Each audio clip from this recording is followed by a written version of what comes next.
गोटे बणरे रहुथिला ठेकुआटीए। तार गोटे छोट घर थिला, किंतु से अलसुआ हेथिबारु घर को जम्मा सफासुतुरा रखि पारु नथिला। ता घरे सबुबेले कूढ़ कूढ़ अलिया गदा ही रहुथिला। जंगलर कौनसी भी जीवजंतु ता घर को जीवा पई जम्मा पसंद करू नथिले।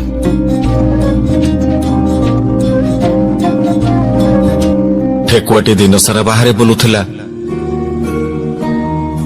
आउ राति हेले फेरुथिला घर को। तेणु से क्लांत ही सोई भी पड़ुथिला। गोटे दिन ता घर को मूषाटीए आसिला। ठेकुआ भाई भल अछ?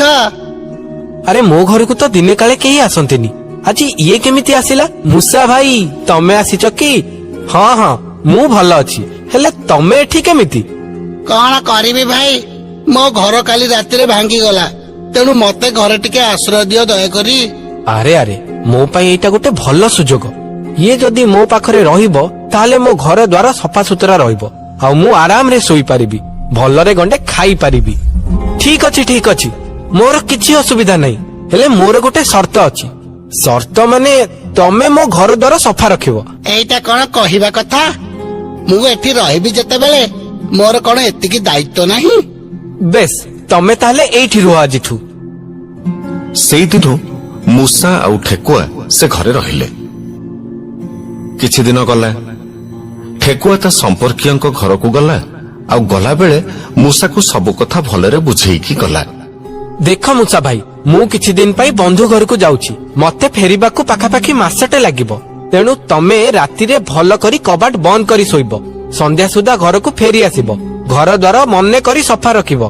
तमर कोनोसी संपर्कीय कि सांगसाथी को घर को डाकिबनी। हाउ ठीक अछि, मु तमर सब कथा को मने रखिली, तम कथा मानी की काम करिबी। मु ताहले जाउछि।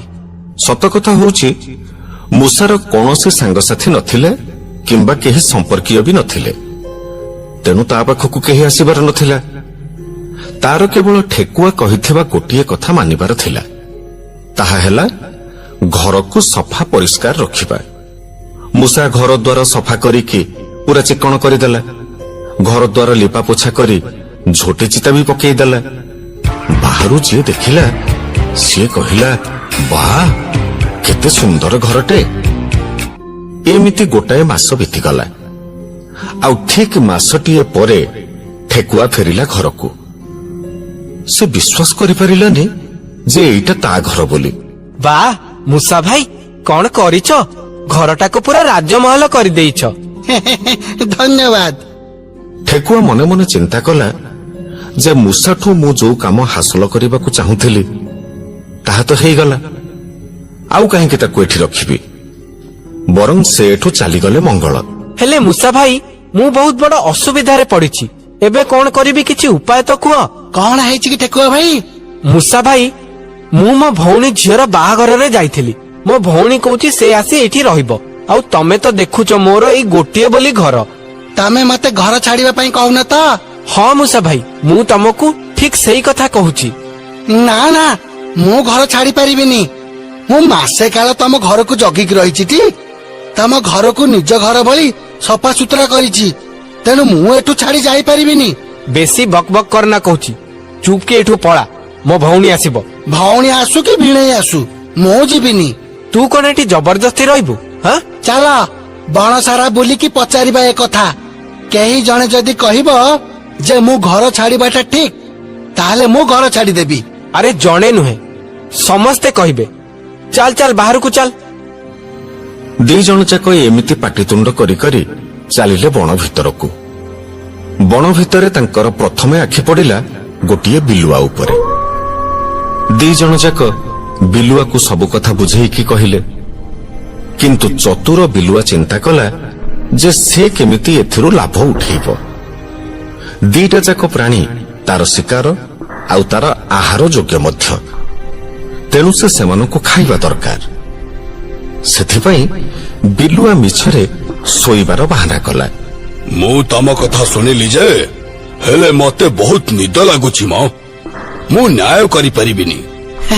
ହଉ ମୁଁ ତାହେଲେ ବିଞ୍ଚି ଦଉଛି, ତମେ ଶୋଇପଡ, ଉଠିଲେ ନ୍ୟାୟ କରିବ। ବିଲୁଆ ଜାଣି ଶୁଣି ଆଖି ବୁଜିଦେଲା ଆଉ ତାଙ୍କ କଥାକୁ ଶୁଣିଲା। କିଛି ସମୟ ଯିବା ପରେ ବିଲୁଆ ଉଠିଲା ଆଉ କହିଲା, ନିଦ ଭାଙ୍ଗିଲା ଯେ ମତେ ଜୋର ଭୋକ ଲାଗୁଛି। କଣ ଖାଇବ କହୁନ, ମୁଁ ଆଣିଦେବି। ଏତିକି କଥା ଶୁଣିବା ପରେ ବିଲୁଆ ଫଟକି ଠେକୁଆ ଆଉ ମୂଷାକୁ ଦି ହାତରେ ମାଡ଼ି ବସିଲା ଆଉ ତାଙ୍କୁ ଖାଇବା ପାଇଁ ଉଦ୍ୟମ କଲା। ଇଏ କଣ କରୁଛ ବିଲୁଆ ଭାଇ? ଆମେ ତ ତମ ପାଖକୁ ନ୍ୟାୟ ପାଇଁ ଆସିଥିଲୁ। ମୁଁ ଜାଣିଗଲି ତମେ ଦି ଜଣ କେହି କାହାକୁ ଭଲ ପାଅନି, ତେଣୁ ଜଣକୁ ଖାଇଲେ ଆର ଜଣକ ବିରୋଧ ବି କରିବନି। ଠିକ ଏତିକି ବେଳକୁ ମୂଷା ମୁଣ୍ଡକୁ ଗୋଟାଏ ବୁଦ୍ଧି ଜୁଟିଲା। ସେ ନିଜକୁ ବଞ୍ଚେଇବାକୁ ଯାଇ ବିଲୁଆକୁ ଡରେଇ ଦେଲା। ଏଇଠି ସେପଟରୁ ବାଘ ମାମୁଁ ଆସିଲାଣି। ବାଘ ମାମୁଁ କଥା ଶୁଣି ବିଲୁଆ ଦି ଜଣଙ୍କୁ ଫୋପାଡ଼ି ଦେଇ ଜୀବନ ବିକଳରେ ଦୌଡ଼ିକି ବଣ ଭିତରକୁ ପଶିଗଲା। ମୂଷା ଏବଂ ଠେକୁଆ ଆସି ଘରେ ପହଞ୍ଚିଲେ। ସେମାନେ କରିଥିବା ଭୁଲ ପାଇଁ ବହୁତ ପଶ୍ଚାତ୍ତାପ କଲେ। ମୋର ଭୁଲ ହେଇଯାଇଛି ମୂଷା ଭାଇ, ତୁମ ଘରେ ରହ। ସ୍ୱାର୍ଥ ହାସଲ ପାଇଁ ମୁଁ ଅନ୍ଧ ହେଇଯାଇଥିଲି, ମତେ କ୍ଷମା କର। ତମେ ମତେ କ୍ଷମା କର ଠେକୁଆ ଭାଇ, ମୋର ବି ଏଇଟା ଭୁଲ। ମୁଁ ତମ ଘରେ ରହି ତମ ଉପରେ ଦାଦାଗିରି ଦେଖଉଥିଲି। ଉଭୟ ଉଭୟଙ୍କୁ କ୍ଷମା ମାଗି ପୁଣି ଥରେ ସେଇ ଘରେ ଶାନ୍ତିରେ ରହିଲେ। ତେଣୁ ଯଦି ନିଜ ବନ୍ଧୁ ସହ ତୁମର କଳି ହୁଏ, ସେଥିରେ ତୃତୀୟ ପକ୍ଷକୁ ସାମିଲ ନ କରି କେବଳ ଦି ଜଣଙ୍କ ଭିତରେ ଏ କଳିକୁ ସମାଧାନ କରିବା